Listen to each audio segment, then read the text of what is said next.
Subscribe کریں ہمارے channel کو اور بیل آئیکن کو کلک کریں تاکہ ہماری ہر نئی آنے والی ویڈیوز آپ تک بآسانی پہنچ سکے۔ بسم اللہ الرحمن الرحیم۔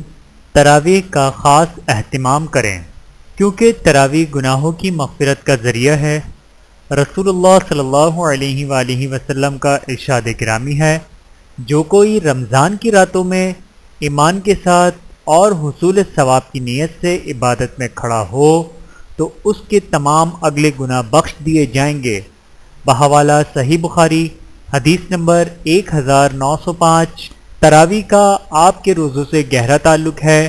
رسول اللہ صلی اللہ علیہ وآلہ وسلم نے ارشاد فرمایا، اللہ تعالیٰ نے اس ماہ مبارک کے روزے کو فرض کیا ہے اور اس میں رات کے قیام کو نفلی عبادت بنایا ہے۔ بحوالہ صحیح ابن خزیمہ، حدیث نمبر 1905۔ تراویح روز محشر فرض نمازوں میں پائے جانے والی کوتاہیوں دور کرنے کا سبب بنے گی۔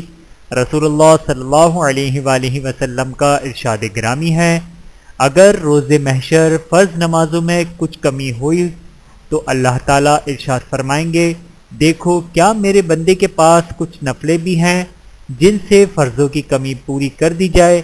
اگر نفلیں ہوں گی تو اللہ تعالیٰ ان سے فرضوں کی کمی پوری فرما دیں گے۔ بحوالہ سنن ابی داود، حدیث نمبر 864۔ لہٰذا رمضان کی قیمتی راتوں کو تراویح کے ذریعے مزین کیجیے۔ اللہ تعالیٰ ہم سب کو عمل کرنے کی توفیق عطا فرمائے، آمین ثم آمین۔ ویڈیو دیکھنے کا بہت شکریہ۔ مزید ویڈیوز دیکھنے کے لیے ہمارے چینل کو سبسکرائب کریں۔ اگر ویڈیو پسند آئے تو لائک کریں۔ اچھی بات کو دوسروں تک پہنچانا صدقہ جاریہ ہے۔ جزاکم اللہ خیراً کثیرا۔ اپنا اور اپنے پیاروں کا بہت زیادہ خیال رکھیے گا اور مجھے دعاؤں میں یاد رکھیے گا۔ Take care. اللہ حافظ۔